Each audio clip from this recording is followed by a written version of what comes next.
Hello, I'm Nan Geschke, your host of the Los Altos History Show. Our guest tonight is Dean Faruichi. Welcome, Dean. Thank you. Dean is a nursery specialist. Dean's family, who owns the Los Altos Nursery located on Hawthorne Avenue, has been active in the nursery business longer than Los Altos has been incorporated as a city. In fact, the family just celebrated their 50th anniversary in the nursery business. Congratulations to you, Dean, and to all of your family on a wonderful accomplishment. Now, I understand that you are a third-generation Los Alton, and that your grandfather,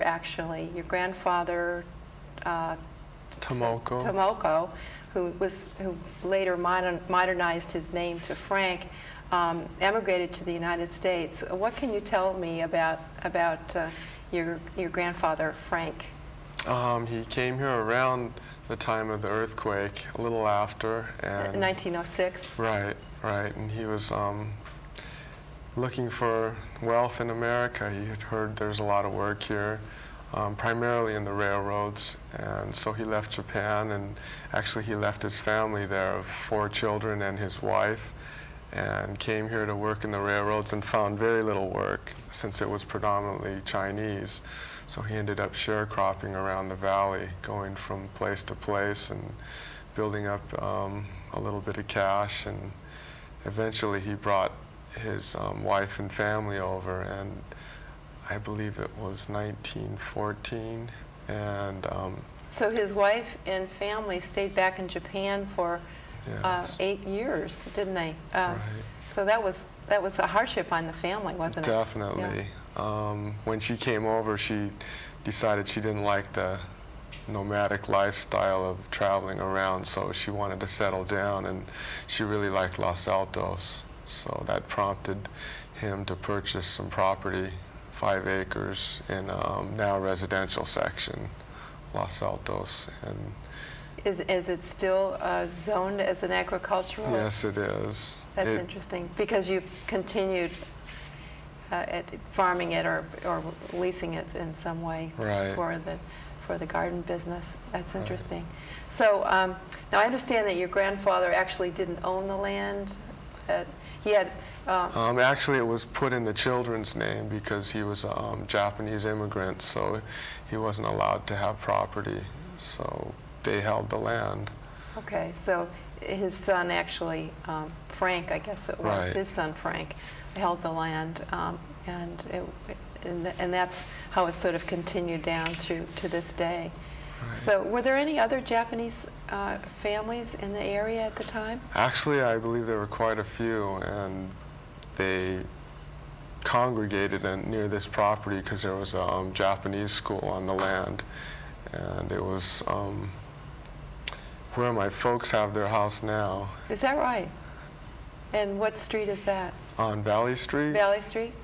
Right. And so there was a Japanese school. Now, did your father, for example, go to that school? I think all of my relatives did. It was a fun place for them at the time. Yeah, that's really interesting. So there were several Japanese families who emigrated to this area, primarily because there was agricultural work to be done, and they were farmers in Japan, and so this was a natural fit for them, or they just did any job that was available to them? I think they did any job. Yeah, they were doctors and everything, a lot of Uh-huh. relatives that came here, but that's what they ended up doing, growing flowers and starting nurseries and farming the land. That's interesting. That's interesting.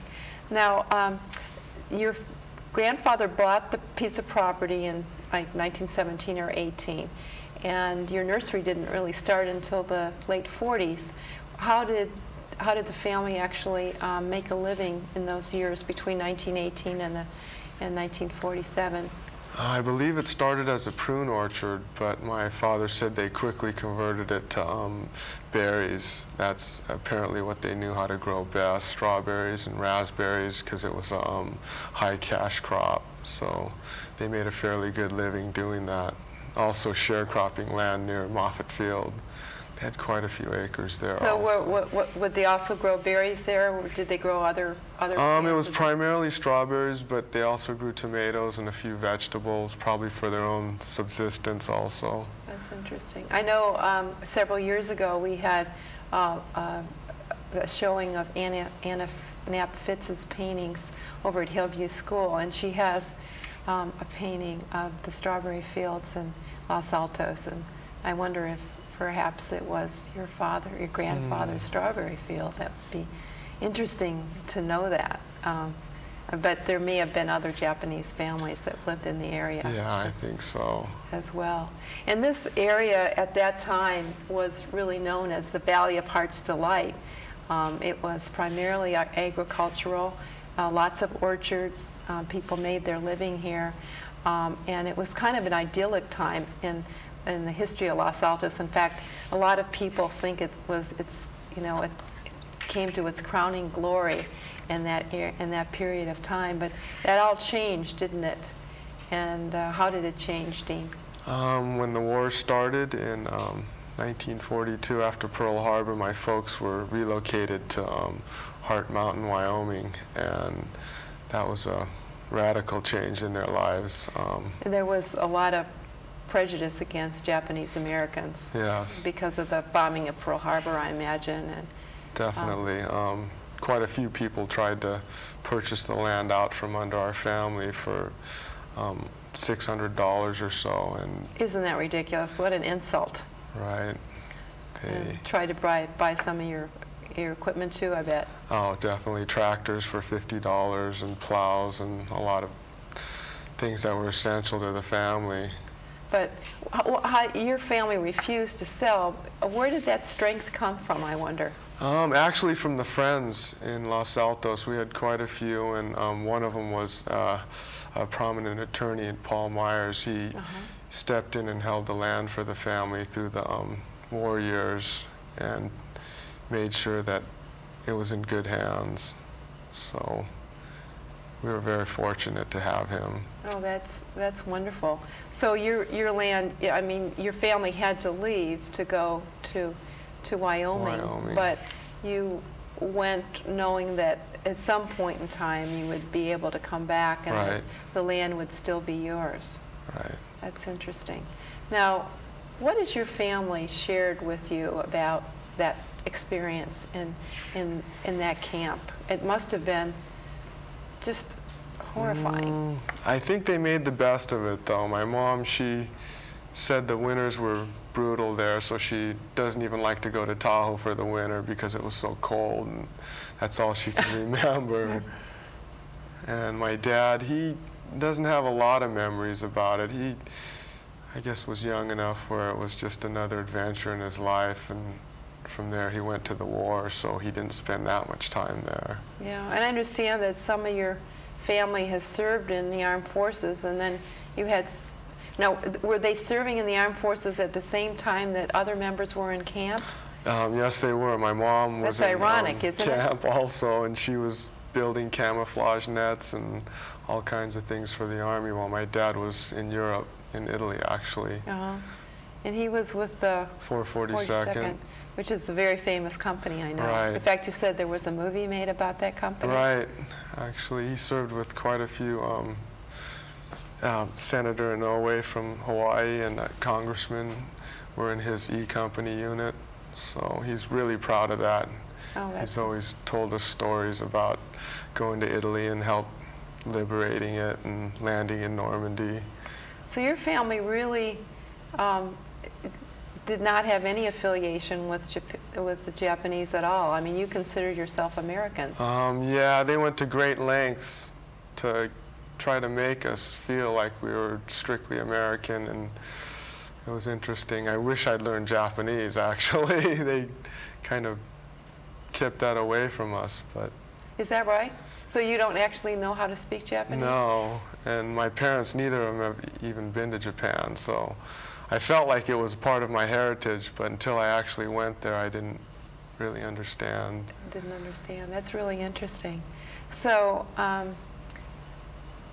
eventually, I know that some of the other parts of some of the family was back in the Midwest in Detroit, and then after the war, some of them migrated back here to the West. Right. Actually, half of the family that had come from Japan returned, and my Uncle Tom and Auntie Helen and Uncle Frank joined my father in starting up the nursery.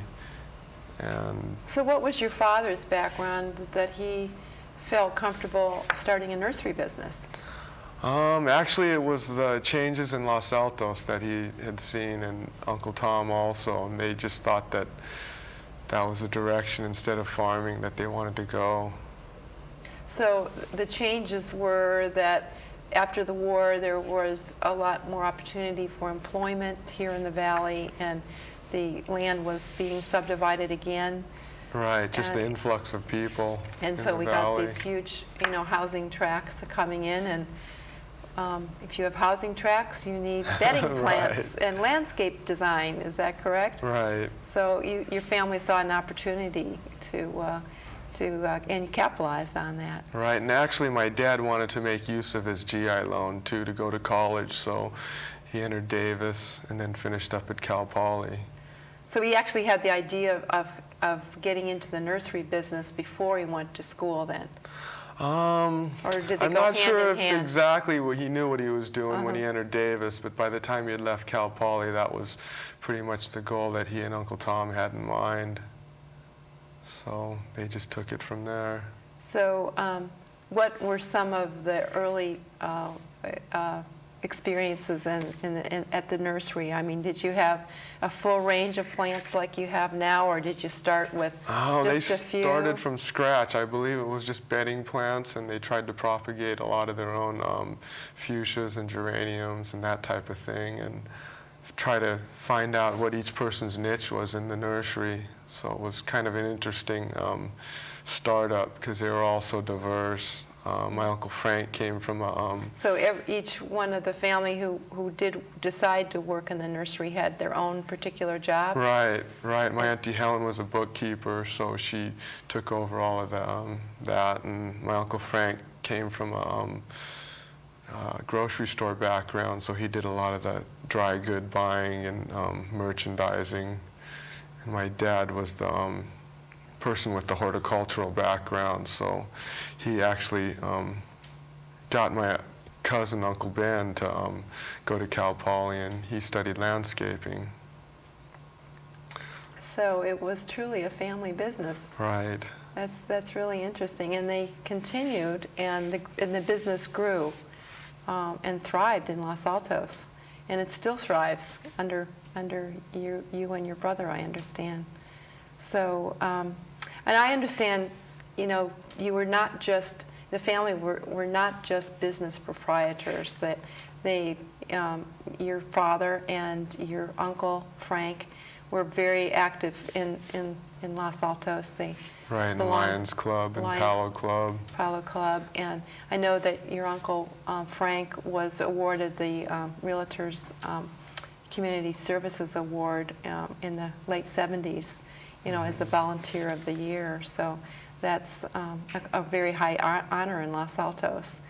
And I think your father also was quite active too, and as you said, in other organizations, and sponsored lots of teams over the years. Right, softball and Little League teams. We had American and National League teams. So. Yeah, that's marvelous. Now, one gift that your family gave to Los Altos, which we still enjoy today, I think we have to mention. And I know you know what I'm talking about, but tell us about that gift. I think it's. It was before my time, but it was the pistache trees that line downtown Los Altos. Nursery donated those way back when. Well, isn't that marvelous? And there's such a compelling part of Los Altos. I think it's what really makes this village so unique, especially in the fall when the trees are that brilliant red and yellow. They just come alive. They look like they're on fire. So I think Los Altos has a lot to thank your family for. Well, it's just been delightful, Dean, talking with you tonight about your family, an important family to Los Altos. Thank you. Starting with your grandfather and grandfather, and coming through the generations to you and your brother who run the nursery, and several other members who I know live here in the Los Altos area. So we thank you. I thank you as a Los Alton for those beautiful trees that I enjoy every fall, and I hope that your family will be able to celebrate their 100th anniversary in the nursery business in Los Altos. So we're planning to actually visit Dean at the Los Altos Nursery in the next week or so, and hopefully we're going to be able to get some of the older members of Dean's family to share their insights into the nursery business as well as see the nursery, which has become a Los Altos tradition. So thanks for watching the History Show, and stay tuned for our coverage of Dean and the Los Altos Nursery. And thanks for watching. We'll see you the next time. Let's roll that tape now. Thanks for having me. That's good. Thank you, Dean. Hi, Dean. Hi, Nan. I guess we're in the middle of this nursery that you've talked so proudly about.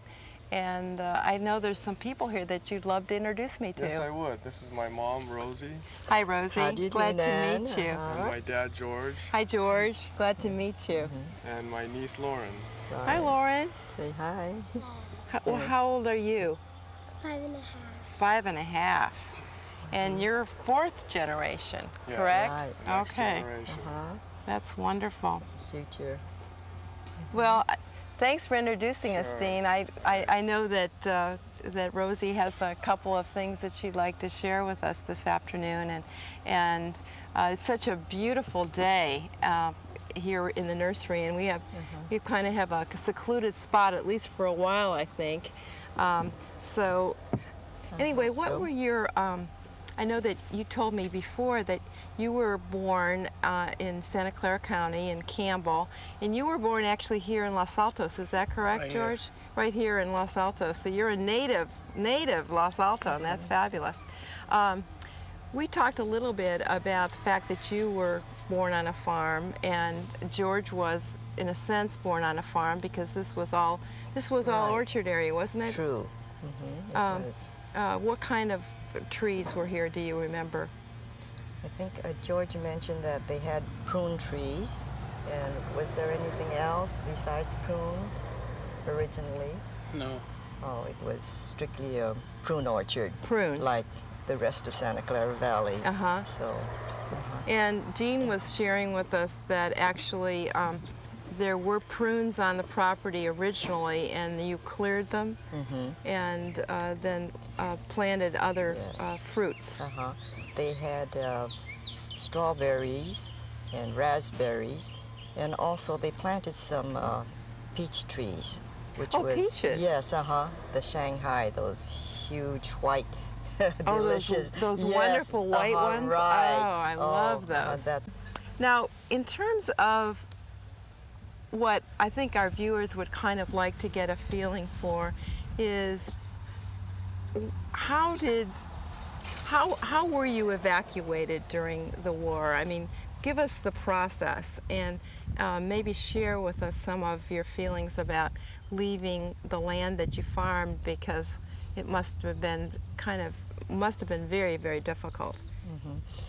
Well, it was in, war was started in December 7th of 1941, and then we were given orders to evacuate. We were given just a short time, and finally in May, we were evacuated to Santa Anita, which was a assembly center, and during that time we were there for several months while they were building barracks and accommodations for a relocation center inland, like in Heart Mountain, Wyoming is where we were sent, and others were sent. 120,000 people were sent to various relocation centers. And George also, being from Mountain View, Santa Clara County mostly was sent to Heart Mountain. But after he stayed in camp for... Is that Montana or Wyoming? In Wyoming. Wyoming, okay, right, Wyoming. And that is, my goodness, I mean, coming from California, we weren't equipped with our clothing and all. I mean, we had absolutely no winter clothing in the winters. And it gets really it cold goes 10, there. 30 degrees below zero. Yes. And so we had to order through the catalogs, which was quite an experience. And we were given an allowance of $3 and so many cents, and with that we were supposed to supply ourselves with our $3.50 a month or a week? No, a month. A month. Oh. Plus, you'll be interested to know that when we worked, the professionals got, I think, $18, and I worked as a secretary, and I was paid $16 a month. Can you believe that? Unbelievable. I mean, it wasn't anyway. Right. There, you just survived then. Oh yes, absolutely. So what? When you did get back, and I understand that you decided to go into the nursery business. There was a combination of factors coming into play. I mean, it was post-war. There was a lot of people moving to California. A lot of need for housing, and there was some housing being built here, so people had need for plants and landscaping. Why did you make that transition from farming the land to actually building a nursery? You know, because that was a huge transition. I mean, one was more or less an agricultural business, and the other a retail business. What propelled you to make that decision, George or Rose? Yes. Well, I think the area itself needed a nursery, so I went to school and got back, and all of us got together, built a nursery. So there wasn't really any nursery here then, and so that you provided a need. Yeah. You know, which is always the sign of a good entrepreneur. Yes, right. And now I understand from Dean that he and Daryl are now running the nursery. Right. So he was proudly sharing with us that he's very happy to be able to continue this business now in the third generation of your family, which must give you a lot of pride. Yes. That was our prime goal. They went to Cal Poly and got all the background and education, so they wanted to continue, and so we were happy for them that they were interested in continuing, and we want to keep this tradition going. Here we are in your beautiful nursery, and it looks like we're standing in the shade area and sort of on the border of your summer annuals and perennials. What are some of the plants that you have in this shade area? Well, right now we've got rhododendrons in full bloom and a couple of aisles here of hanging color that goes in sun and shade. They're absolutely gorgeous. Yes, they are. And this sea of color that we see out here is just absolutely breathtaking. Right. We're right in the middle of our perennial season, so we've got a lot of different things right now. Now, I noticed in the background, Dean, that there's a greenhouse. And do you use the greenhouse now for any bedding? Actually, it's a propagation house, but right now we're just using it to hold all of our color and try to get things into full bloom. And in the wintertime, we use it to protect our bougainvilleas and hibiscus and that type of thing. Uh-huh. Now, did you seed at one time in the nursery? Yes, my father did all the propagation for bedding plants and fuchsias and things like that, but the industry's changed a little bit and all the growers are doing such a good job, we're letting them do it. Dean, I noticed, you know, besides the greenhouse, there's also a tank house on the property. You know, what's the story on the tank house? I know they were very prevalent at the turn of the century and, you know, throughout the agricultural years in Los Altos. Right. I imagine when my grandfather was farming this land, that was the primary source of water for all of the berries and everything that he had here. So we're now hooked up to the city water, but it still has water in it flowing from underground. So there's a well there? Right. Yeah. And it's still active. We just have a cap on it at the moment. Uh-huh. Dean, I guess this is the barn. This is it. It's at least 100 years old, and you can see the horse stalls there, and that's where everything started. We use it for storage now predominantly. Just storage for the nursery or just family storage? Both, half and half. Now I noticed this truck on the property too, and that looks like it has some years on it. Yeah, I think that's an original truck from when the nursery first started, and we used it for hauling bedding plants, I imagine. Dean, I know that when your mother and I talked and your dad and you talked to them, you found out a piece of information that that has sort of come to light. Right. And I thought maybe you want to share that with our viewers. I was told that during the internship during World War II that the land was actually held by an Italian family that was here locally. And I think we said it was Mr. Myers, but that was incorrect. Okay, Right. so it was an Italian family, and they're not really quite sure of the name. Right, and also the land was being lived on at the time by a Mexican lady named Agapita, whom we later hired when the nursery started. Okay. So, well, thanks for sharing that, Sure. and that kind of clears up some issues for you, and I'm happy Right. for that. Thank you. Thanks, Dean.